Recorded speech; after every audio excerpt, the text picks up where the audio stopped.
Hello, everybody, and welcome back to the Sonic Chronicle. Today, I have a brand new episode in the Casually in Conversation series, and this one is a lovely one to round out the year with. Today, I am talking to the impressive and impeccable Ro. Ro is a self-described alt-pop weirdo from Derry in Northern Ireland, and she writes brilliant songs. She's an excellent lyricist, really does really great things with arrangements. And I say all of this in the interview as well. And over the course of this conversation, we talk about a lot of things. We talk about what it is to be an independent musician. We talk about just, I suppose, how challenging it can be to consistently tour, because Ro did tour quite a lot with one of the biggest bands in the world, some would say. And yeah, it's just been a great conversation about, returning to brass tacks and what that means to her as a musician and who she wants to be as a musician as well. Overall, I think this is one that, I say this every time, but I think that this one really is not one to be missed. I think that there's some really valuable information here, including about funding for yourself as an independent musician. But anyway, I really digress here. Let's get into the actual conversation itself. As always, subscribe if you like this kind of content, like the video, leave me comments in the comments section, or if you have comments or questions for Ro, maybe I'll pass them on. Maybe we will do a part 2 maybe. And look, as always, enjoy the video, enjoy the conversation, and I'll see you in the next one. Thank you so much for giving me some of your time today to chat to me. Will I call you Ro for Roisin? What would you prefer? Ro is fine. Yeah. Ro is fine. Okay, perfect. I just like to make sure, like, names are important, right? In terms of what people are referred to as. So comfort is important as well. But as I was saying a moment ago, I've wanted to get you on to have a chat with you for quite a while. So I'm kind of stoked that you are here to chat to me. Because I first heard you on the Late Late Show, right? As part of the Irish Yeah. Women in Harmony Mhm. for Sinead O'Connor, that commemoration. And immediately, like, I was like, who's that? Like, that voice is class, right? It's very beautifully delicate, right? And from there, I was like, okay, cool. I'll follow on Instagram, see what's going on. Went back, listened to, like, When the Panic Sets In, and followed the stuff as it kind of came out. Obviously, there's stuff that came out before, like When the Panic Sets In, and we'll talk about that in a little bit. Um, but what kind of really struck me about you generally is, like, the delicate vocals, your songwriting, like your lyricism, and the arrangements there as well, of those tracks, and like all of it is like top drawer stuff. So I just want to get the gushing out of the way first. I suppose is what I'm at here. Thank you. Thank you so much. Uh, Oh. no problem. Um, but I suppose your most recent release then as well, it just came out last week, I believe, is it? Or the week before? Yeah. The week before, um, yeah, we released a Christmas song in November, so that Yeah. was an interesting choice. But um, it I've always wanted to release a Christmas song, so we thought get it out there, let people listen to it, let it sit for a little while, and now I think people are starting to kind of add it to their playlists and like incorporate into their like festive preparations, which is cool. Yeah. Like, I think that you're spot on the money in terms of allowing it to sit with people, right, for a little while, right? Because, like, on your first listen, it's just like, okay, jingly jangly, kind of like, sleigh bells going on, have a listen, it's very pleasant, it's very festive. But then, like, the more that you listen to it and the more you kind of get into it and listen to the themes of it and the lyricism again, you start to realize that, like, actually this is like relatively dark in a lot of ways, right? yeah, Um, and that is kind of the case with a lot of stuff that you've kind of released this year anyway. And even on When the Panic Sets In, there's bits and pieces there as well. Um, but what really kind of struck me about, like, Christmas once again is that it really resonates in a variety of ways, right? Like, obviously the central and overarching theme and completely like correct me if I'm wrong on all this, right? If I'm just talking rubbish, but what kind of struck me was that it was really about missing people, right? At a Mm-hmm. time of the year when people are feeling really, really vulnerable. Um, and it's certainly something that has resonated with my family, right? As well. Um, but there are also other elements that it's not just about that, like that big, like missing puzzle piece in your life, right? It's also about, you know, missing a level of cohesion at Christmas. And referencing things like touchy subjects, relatives whispering secrets, and things like that. I really think that that is quite resonant. Because I think that everyone probably has that in some capacity around Mm-hmm. Christmas time. And it's weird that it kind of comes out at that time of year when it's supposed to be about like, joy and happiness and giving and Mm-hmm. so on, right? So it's a weird dichotomy there. Armchair visits, touchy subjects, brought up by another relative. And there's so many whispered secrets, disagreements. You used to love this time of year. It's Christmas once again, and God, I miss my friends. Am I right on anything there? Or Yeah, no, 100%. Um, I wanted to write a song that was about something that everybody experiences, and I think that like grief and loss and that sense of missing people that used to be there and aren't there anymore for those big celebrations, um, was something that everybody experiences, and the whole like idea of the perfect family I don't think exists. I think everybody has their own problems and everybody has um something that grates them or some secrets, and I just wanted to write a song that was kind of true to that vision of a family where um you kind of have problems, everybody has problems, but at this time of year people kind of just come together anyway, and um despite all that, despite any arguments or whatever, and it's yeah, it's just a family time, I guess. yeah. Yeah. I mean, despite all of that, I suppose like that, coming together, right? It doesn't eradicate any of those problems, right? In fact, it probably like exacerbates them, by being in Yeah, that close quarters as well. And I do think that that is represented there as well. It's a lovely piece of work. So, and I think it's definitely something to be proud of, and certainly something that people will be pulling out of of their playlists every year as well. thanks. So that'll be nice. Yeah, hopefully.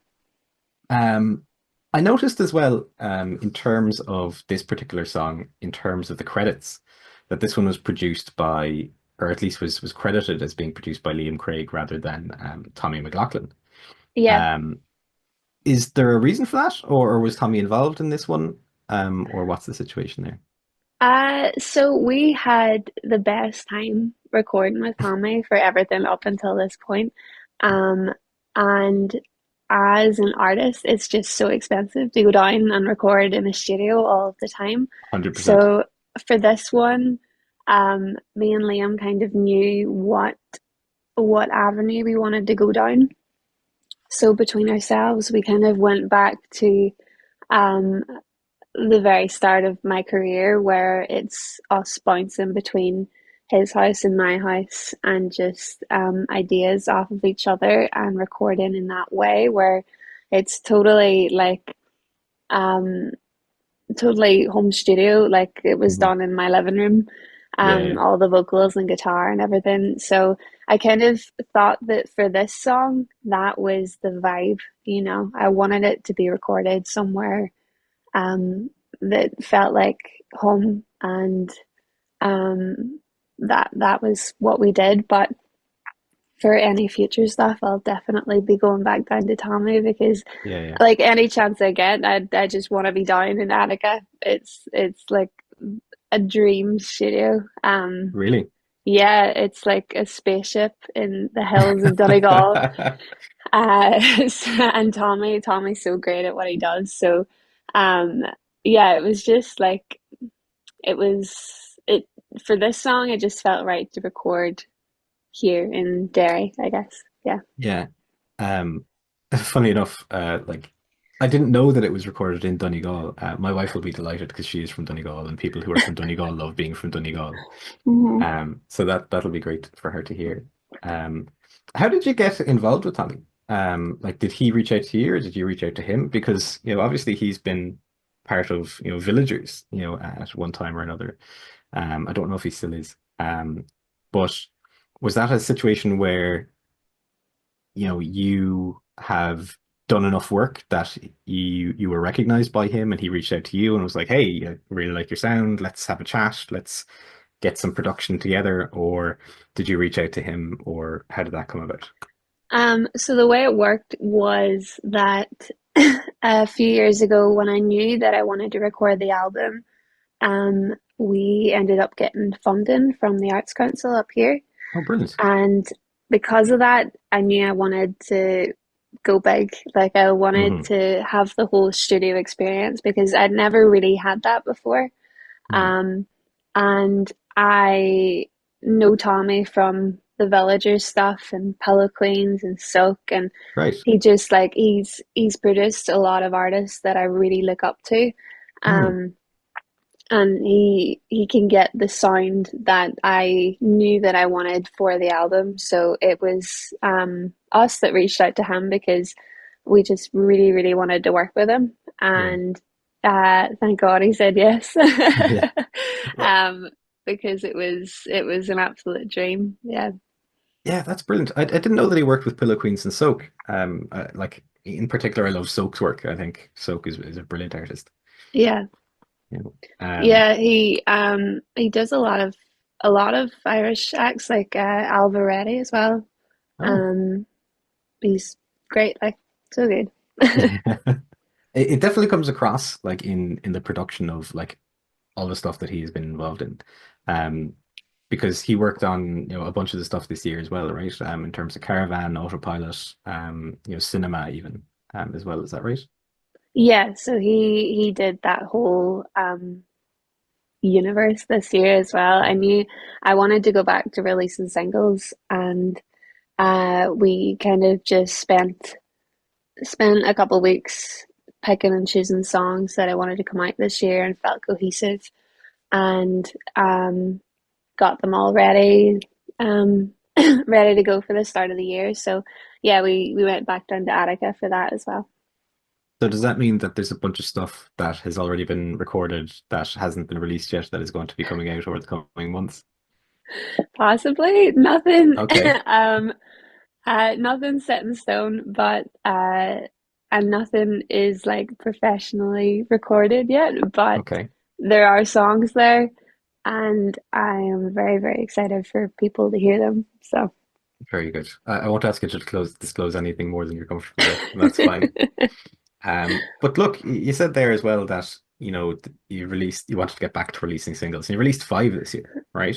Um, that's huge, right? That's so busy, right? Um, how did that kind of, I suppose, impact you, right? Because I know that you had talked in certainly in your press release about how, or maybe a previous press release about how after touring for when the panic sets in, you'd kind of gotten very tired and potentially burnt out from that. So was this releasing of singles kind of presumably quite strategically rather than willy-nilly? Was that kind of a move back to a more sustainable way of releasing music, or a way of being more sustainable in and of yourself, I suppose? Yeah, so the album for me was such a big project, and doing it independently, it means that you're in charge of every single aspect of it. So Mhm. it just kind of took over my life for a year. Mm. And then by the end of that, I was burnt out. I knew that I was, because mentally I was really drained, and physically I was exhausted. So I kind of wanted to take a bit of a break um, from releasing and from doing live stuff. And I did that for a year, but I got the itch then to come back and um, start doing singles again, because I really like that way of working where you're always working towards something. And we didn't kind of put them all together as an EP this year because of that, because it meant that Hmm. there was freedom in picking and choosing the singles and when each one came out. And it wasn't as much of a pressure. Me and Liam, like, we've always had big talks about what direction that I want to go, and who I want to be as an artist. And our whole ethos right now is kind of why not? It's all about doing what we want to do, releasing music when we want to release the music, and um, when to kind of bring it back to being a really fun process. Because the album was great. I loved it. Um, I loved the whole process of it, but it was stressful. It was because it was my first ever album, and I just wanted everything to be right. And now I just want my music to be out there, and for it to be a joyful thing to do. So Yeah. I'm back to doing singles, because I missed having music out there, and I missed that whole side of things. So Yeah. There's a few things that you mentioned there that I kind of want to come back and dig into a little bit. One of them is about the idea of being independent, right? And consistently independent. And, I know that like you've tweeted about and messaged things about, wanting to release all these singles and push them as an independent artist without any label involvement. Um, is there a reason for that? Like, is it purely, I suppose, from a creative control perspective that you don't want anyone kind of like in kind of meddling or pushing you to do bits and pieces that you don't necessarily want to do? Um, or is there an upside there that maybe like the production of the album might have been, that bit easier potentially, or at least you wouldn't have had to have dealt with as many things as you needed to when you were releasing it as an independent artist? Has that ever been something that has, I suppose, caught your eye or caught your attention, or something that you think back and go, oh, maybe it would have been better as a label? I don't know. I have a really good team around me, Hmm. and I have always wanted the creative freedom to be able to release when I want and what I want, and be in charge of kind of the visual direction as well. And for me, and where I'm at, there are so many other avenues available, like for funding. Um, Sure. because I feel like a lot of people get into label deals because you get money up front, and Hmm. you can go off and spend that for recording and distribution and everything. And uh, for me, if I can get that through funding and still have all of that control and not have to go through a billion different people Sure. to release something, Hmm. then that's ideal in my world. And I feel like a lot more people are thinking about staying independent now because of that, Hmm. because you just have that bit more control. Like, I have a lot of kind of little ideas as well, that I'm not sure that a label would agree to, especially Right. big ones. Like, I love um, kind of doing little DIY projects, like the newsletter that I started this year. I Oh, yeah. kind of just went off on a whim and did um, like 50 copies of a DIY EP with some unreleased songs on it at the start of the year, and there is no way in hell that that would be something that that one of the major labels would allow, you know? Mm. So yeah. Yeah, that's fair. Yeah. I mean, if you are getting the funding, then absolutely, I think that you're right to go about that, that route. Um, I just think, labels have people to do stuff for you as well, right? In a lot of ways.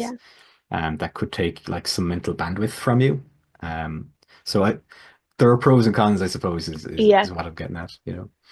Um, and when it comes to the funding, is that like, I suppose is that from like the UK government, like that they're like, hey, you're an artist, have some money, like.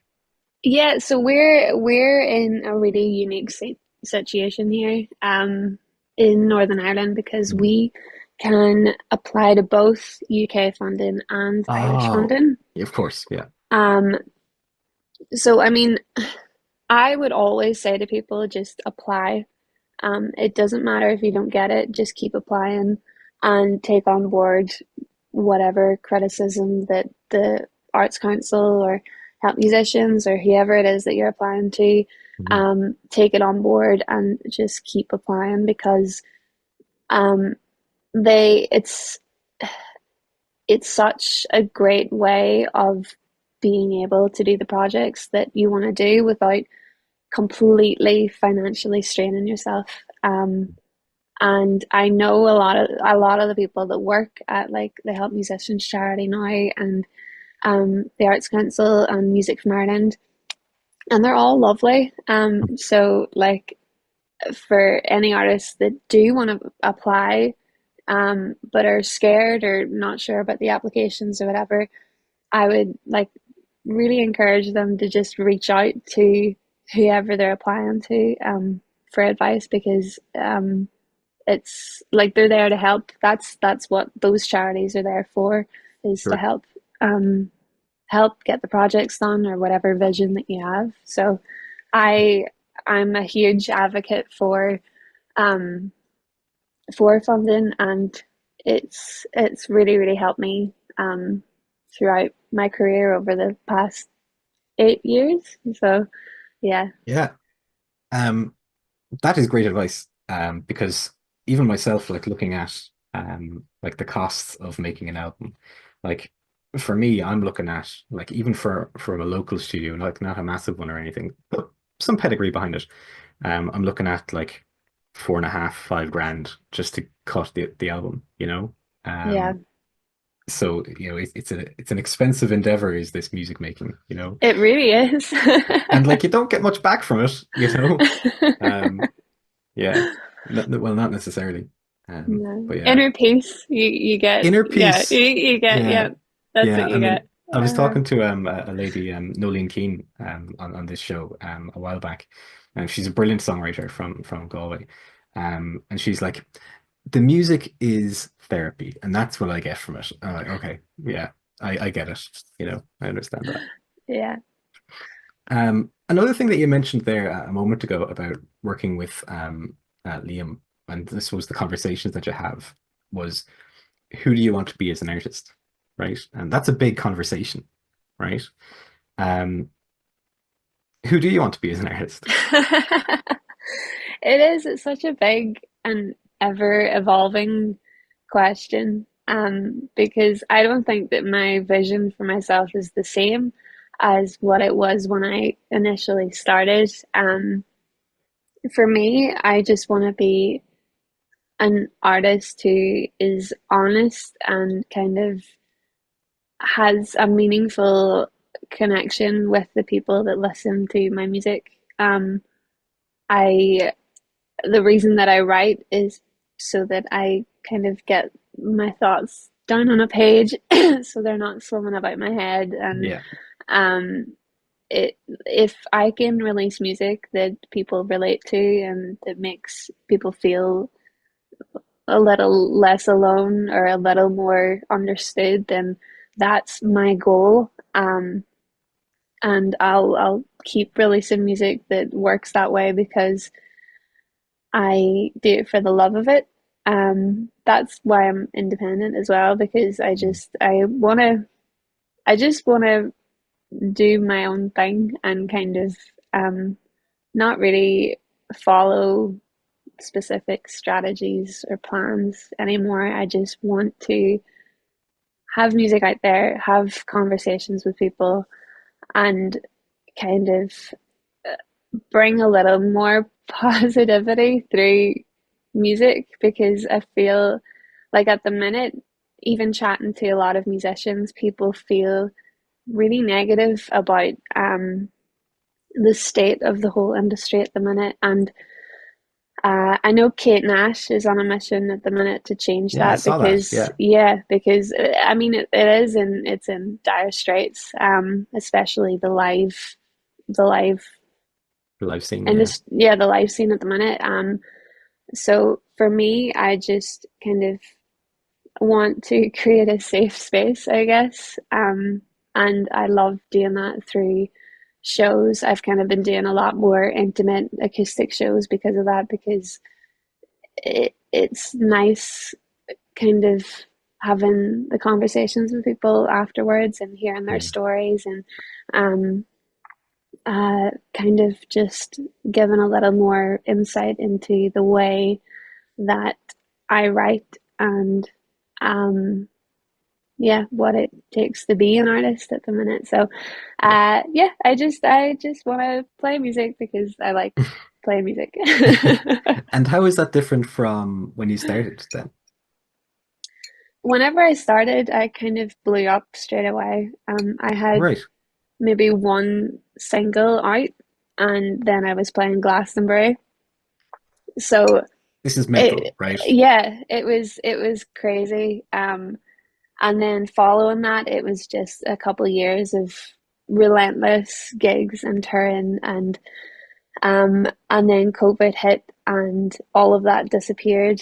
And then I decided that I wanted to follow a different trajectory with my music, so it changed completely.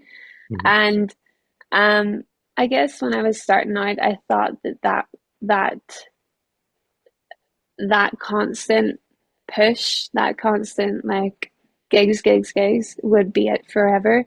And Mhm. now I've kind of realized that no, I need the space, and I need time to write, and I don't know, I just like I kind of think about music in a different way. I think Yeah, about it for me. I don't think about like creating a product. creating a product, and like it's so easy to compare yourself to other people in this industry, and I feel like Hmm. I don't tend to do that as much anymore, because of this whole new ethos. So it's been great for my head. For sure, for sure. Like I always think that the worst thing that you can kind of do is that comparison, right? But that is far easier said than done. Um, Mm, so like to see other people and like I find what the best thing that you can do for that and you know this is just for me is to like truly be excited or to encourage someone else, right? To pursue that or to continue doing it or to celebrate someone sincerely. Um, because it's kind of hard to, or at the very least, you know, go out there and, you know, become friends with them because it's kind of hard to begrudge someone who is a good mate. You know what I mean? yeah. Um, but yeah, that's just me. Um, you mentioned about releasing one single and then playing Glastonbury, right? Um, was that single Cheek Boy or Yeah. yeah? I've been waiting on the time to come, but you're gone away, you're gone, and I'll be run from you, run, you see, and I won't come back. I'll run from you, run, you see, and I won't come back to you.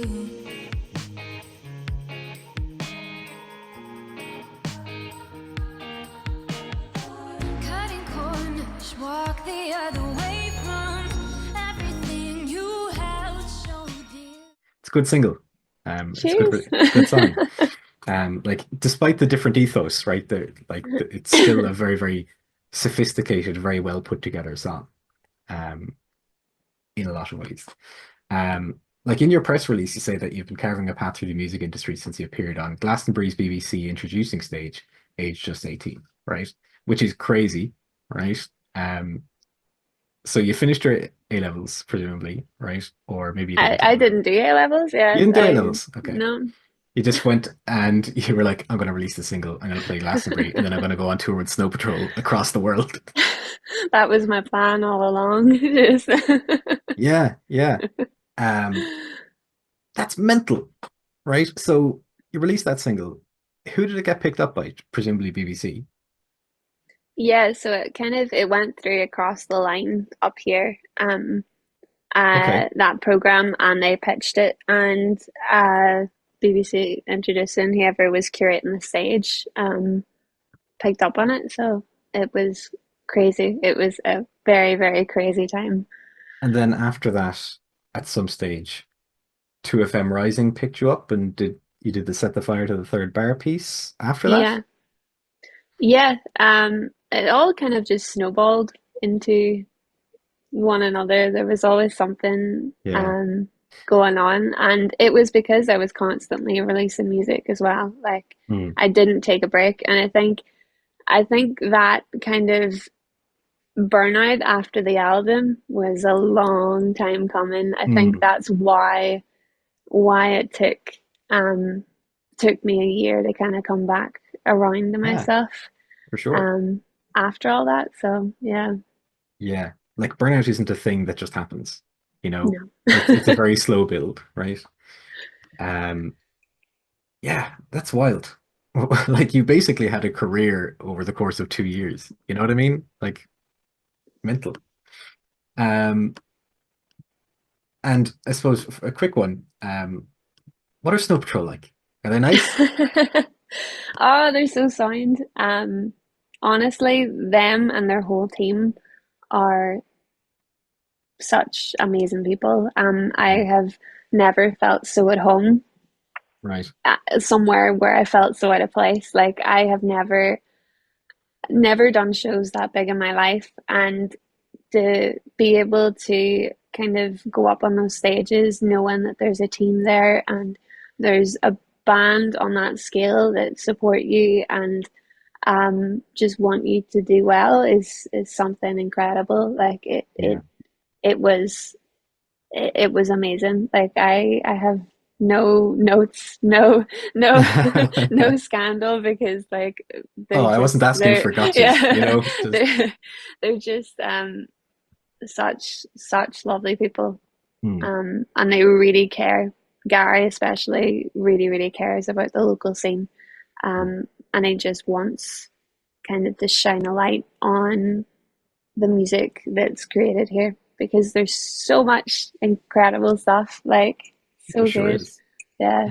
And by here, do you mean like the island of Ireland, or do you mean like Derry or Northern Ireland, or what do you mean I think it's the whole Ireland, Mhm. Ireland, the whole Yeah, Ireland. yeah, Um, I'm pretty sure they've had acts from down south support them as well. yeah. I think they have. Yeah, And they constantly are looking for local bands to support at these massive shows, which is something not a lot of massive artists do. not at all. You, you rarely get a support act these days. So it's so good to see. It's class, like. 100%. Also, I suppose, like, I suppose, maybe asking from, like, I want to be affirmed that they're good guys. You know what I mean? Than anything else. Because I saw Yeah. them years ago. I saw them at festival in Portugal in Lisbon, not alive, in 2018. Brilliant, brilliant show. Um, and like as Irish people there, you know, myself and my wife, we just like were speaking Irish throughout the entirety of their set, like feeling that real patriotism for our guys. Um, but as they were done, he was like, "Thank you, thanks so much, everyone," and you know all that kind of stuff. And we were just like, "Ta fáilte road, Gary, ta fáilte road." Anyway, um, Yes, you have had like a long and a really, really storied career already. Um, it's phenomenal what you've achieved so far, and you're still so young, right? Like what else are you going to do? Like where do you go from here, right? Like what's the ambition now? You know, I mean, we've talked about who you want to be as a musician to release stuff, and Mhm. just to push more stuff. But like, do you want to get to Snow Patrol level? Like where it's you, or I suppose maybe um like Ed Sheeran level, where it's you and a guitar on a stage and people are just hanging on every syllable, you know? Imagine, Can you imagine. imagine, right? Yeah, Like, do you I, want to do that? I mean, it would be like a complete dream if that ever happened. But for Mm. me, I just want to write. Like I am a songwriter first and foremost over Mm. everything. And if I can make a career out of doing that, and I mean, I love playing live, but I think the actual writing process has a special place in my heart. So if I can just continue to do that forever, then that would be lovely. I I just want to write, and I would love to write songs for other people, and Hmm. I I kind of um yeah, I don't actually know. I'm kind of just going with it at the minute to see what comes my way. And I will keep releasing music. There will be more music next year. That's a fact. Brilliant. So yeah, yeah, I am super chill with my whole with the whole 5 year plan thing, I guess. Uh 5 year plan thing, yeah, like Yeah. yeah, Yeah. whatever happens. I'm mentally I'm in a really good place at the minute. Nice. Which I haven't been in the past. So it's it's been really refreshing, kind of thinking about music in this new way. And um yeah, I just want to stay in this kind of good place with it, I guess. Yeah. Nice. Yeah. Um, are you going to do any more with Irish Women in Harmony? Um, Yeah, I mean, we're still together. There's no plans at the minute, but I know that we always eventually end up doing something. So I'd say there'll probably be something that crops up there. Yeah. and how did you get involved with that? Did you like answer an ad, or like what was the situation there? So Ruth Ann contacted me, Okay. like DM'd me directly and asked if I'd be up for being a part of this group, and 100% I was like, yes, I would Yeah. absolutely love to. And it's been so lovely to be a part of um a group like that, a group of women who just want to help each other and um do things do things for the love of it and do things for the good, because we've raised a lot of money Mhm. um, for certain charities, and it's just, it's super cool to kind of have something like that outside of my own career where you just feel like you're kind of making an impact in a different way, I guess. Yeah. Yeah. Yeah. Like we've got that Dreams record downstairs. It's lovely. Like every now and again we'll stick it on. It's it's just such a pleasant uh record to stick on and have a listen to. Um, in terms of your own album, then as well, when the panic sets in, um, there's so many influences on it, right? That I can hear anyway, right? Like even on I Dare You, right? Like the first thing that kind of sprung to mind was like, oh yeah, this kind of sounds like a 2009 era Snow Patrol song, right? Yeah. There was vibes in there of Imogen Heap for me, for Frightened Rabbit on there. Like for me, Alarms feels very much like a Frightened Rabbit song. Right. If Yeah. you've heard of them. Yeah. Across the whole thing, um, you know, I felt like the front half of the album was a bit more, I suppose, energetic than the back half. Um, was that, I suppose, a decision, like a conscious decision that you made there in terms of the track placing? Yeah, I kind of agonized over it for a little bit, Yeah. thinking about where things should go. And because we released the album in two halves, it Okay. felt right for the first part of it to be super energetic and Mm.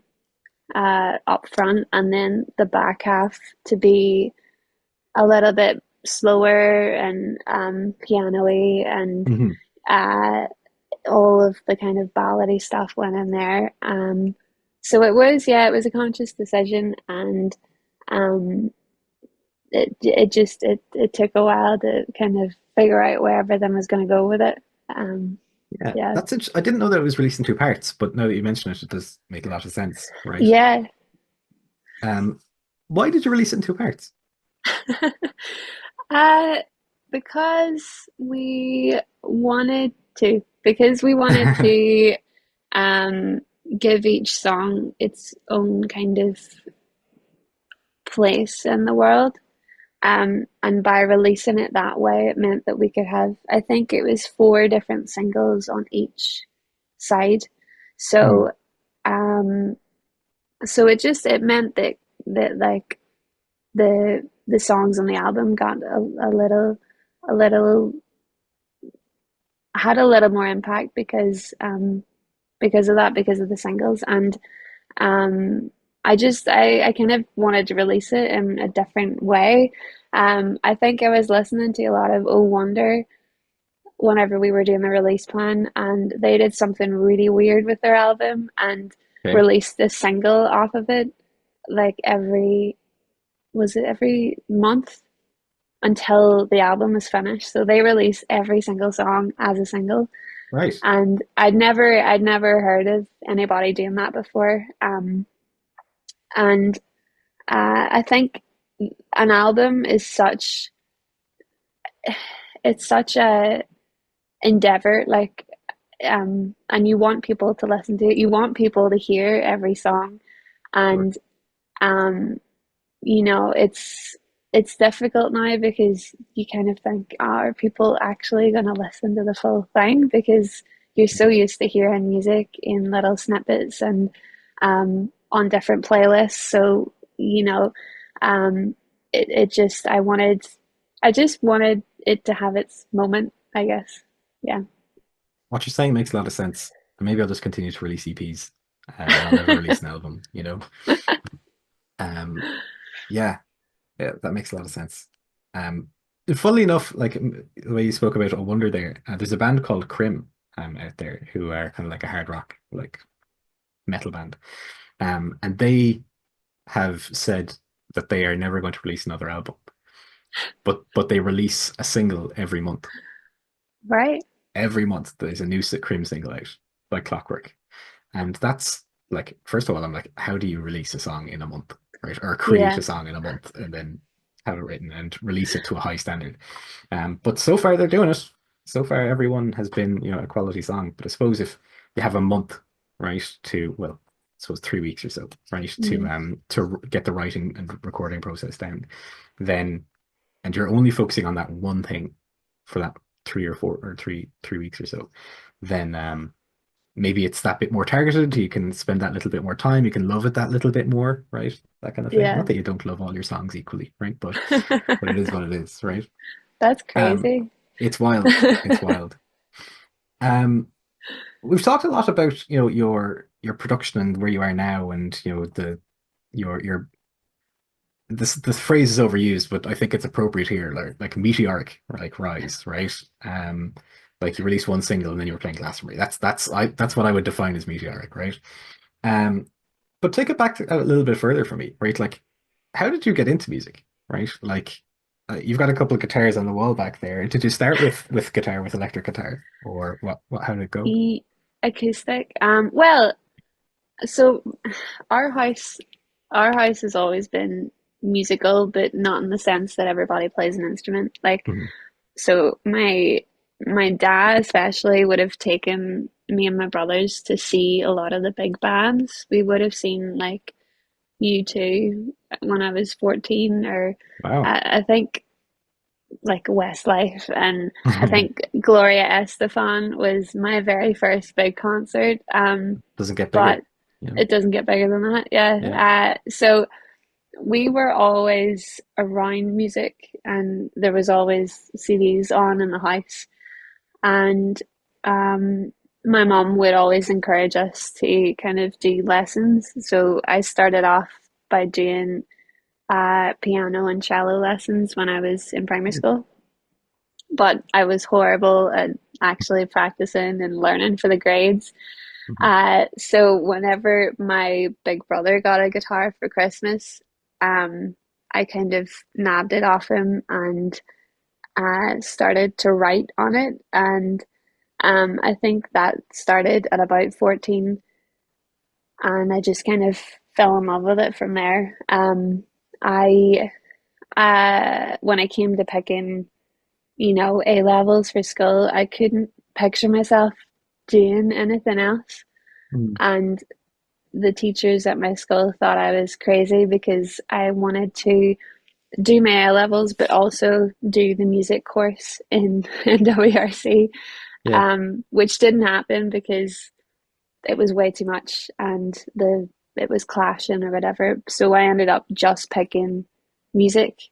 And I'm really lucky that my mum and dad were super supportive. 100%. And my mom's only stipulation was that I get my grade five in music theory and in cello. So I did that. I haven't played the cello since. Hey, but you met the stipulation, right? I did, yeah. So then I went to the music course for 3 years, and that's where I met Liam. And Right. because he was a lecturer at the time, so I would have been sat in the back of his class doing my homework for music theory and for cello.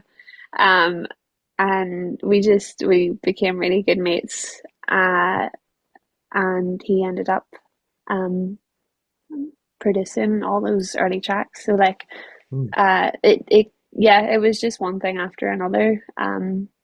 And I still, I mean, I couldn't picture myself doing anything else but music. So that was the path that I had to take. Yeah, yeah, 100%.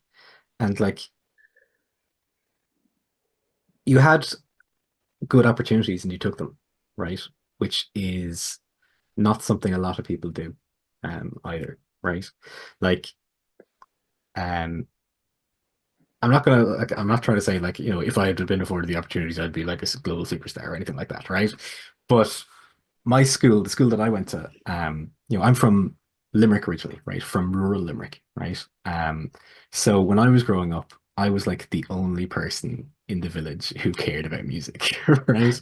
I was the only person in my school who cared about music up until, maybe like third year or something like that, when people started to cop on, oh, music's actually pretty sweet. Um, and then my school didn't have any kind of like music course or anything like that. And the one time that I did try and do like a music course, it was all like super basic stuff, right? That I'd like already learned from like learning how to play guitar as well myself. Um, so it's really weird, right? How uh, and look, this is something that I'm quite passionate about, and I've got nothing against anyone who's like from a city and has those opportunities.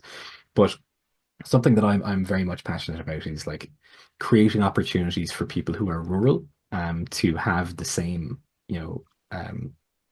crack of the whip, I suppose, than people in big Yeah. cities are. Because sorry, probably going to ramble on about this, so bear with me.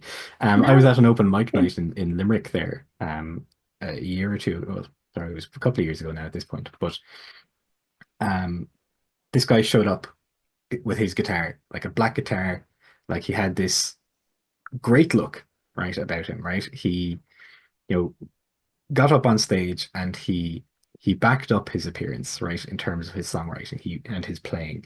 And I was just like, wow, That guy is unbelievable, right? Didn't learn his name, right? And he left immediately, right? Immediately after he was done. Um, I was like, will he not do like another bit? And someone beside me went, oh no, he has to be home to the farm, right, to get the cows back up, right? And I was like, this guy is an incredible songwriter who is losing out on those opportunities because of his responsibilities to the farm. And I just think that there are so many bedroom musicians, so many rural musicians out there who, you know, could be sensations, could be, you know, as big as anyone if they were just afforded the same opportunities. But anyway, that's my rant about that. But I think that people shouldn't have to up sticks to move to cities to be able to, Oh yeah, yeah, I succeed. 100% agree. Um, Even, I mean, I know Derry's not the biggest city, um, but whenever I was in college, everybody thought that you had to move to London to make it. Mm. That was the thing, that if you want to be big in music, you have to go to London. Yeah, And I'm so glad that I didn't. I'm not a big like I don't think I could live in London. I like visiting, but for sure. I'm just not about that life. And I know that I'm incredibly lucky to be from here because of the opportunities, you know. There's a really good music scene here, Mm. and that sense of community. And um, I mean, we still kind of we still feel like we have to travel down to Belfast sometimes to get the shows because Sure. I think the lack of venues is also a big thing. Um, Yeah. you I know, mean, like but as we alluded to earlier, like the live scene is dying, right? yeah, Like where I'm from in Limerick, there's probably two venues total these days. But when I was playing gigs and I was, you know, when I had upped sticks and moved to the city of Limerick, and I was actually playing shows, like there were four, five, six venues that you could get and play, and you'd have people calling you up going, "Hey, are you free on Saturday? Do you want to play support to this band?" Like, yeah, sure, no problem, right? yeah. It was so much more vibrant, right, and so much more alive, and you know, this was so much more of a community, which I don't really think exists anymore. Certainly not in the city where I grew up. Yeah, it's difficult whenever the venues are disappearing, and they shouldn't be because you know that it's just it's horrible what's happening, and it needs to change. And I don't know where I'd be if it wasn't for you know being able to go and play the bars and the venues when I was growing up and kind of Mm. cutting my teeth in that way. Yeah. Um, so yeah, it's awful. Like Is that why you've to bring Rowan friends to Belfast then? Because you don't have anywhere locally or no, so I did it in Derry. oh, sorry. Yeah, we kind of did a really intimate show in Bennigan's, which is one of the only venues now, of that kind of size or capacity where Mm. you can have those little intimate shows. And it was class. And then I just decided I really wanted to do one in Belfast as well. So Mm. um, that kind of little run of shows. I really want to do another one because it was just really nice bringing musicians together in that way, like Mhm. people that had heard you'd heard of, but they hadn't actually met. So it was nice getting everybody up on stage and kind of um doing introductions like that as well. So it was cool. Yeah, that's brilliant. And what was the venue in Belfast? The venue in Belfast was the Strand Arts Oh, Centre. Yeah, the cinema, the Strand Cinema, which is closed for refurbishments at the minute, but it was really cool. It's nice. yeah, super super cool. Is it like an old school cinema, like with balconies Yeah, and stuff? Oh, nice. That's cool. yeah, it's crazy. Like all the old furnishings from like back in the Oh, whatever like 70s. I, I just imagine it being like playing the Muppets Theater or something. You know what I mean? Yeah. Like, yeah, Yeah, it's so cool. I hope they keep I hope they keep that vibe whenever they're kind of doing the refurbishments, you know. for sure. Yeah, absolutely. Um, we're coming up on time. Okay. So I might just, I suppose, start to wind down a little bit here, if that's okay. Yeah, Again, like thank you very much, like for giving up your time and for having a chat with me about music. Like I've really enjoyed this. It's been really so nice to there. chat to you. Thank you. Um, yeah, happy to have you. If you want to come back, by all means, come back. Um, Part two. part two. But look, it's been great having a chat, learning about your meteoric rise and like your change of priorities and what it is to be independent and to talk about how cool Snow Patrol are and so on. But you are also super cool. And I look forward to hearing more of the music coming out next year. But is there anything that you want to plug right now? I imagine you probably want to plug your Christmas single again. Yeah, just go listen to the Christmas song. It's called Christmas Once Again, and it is for the moments where you're not feeling so jolly over the next few weeks. So yes, that's all. That's all. Beautiful.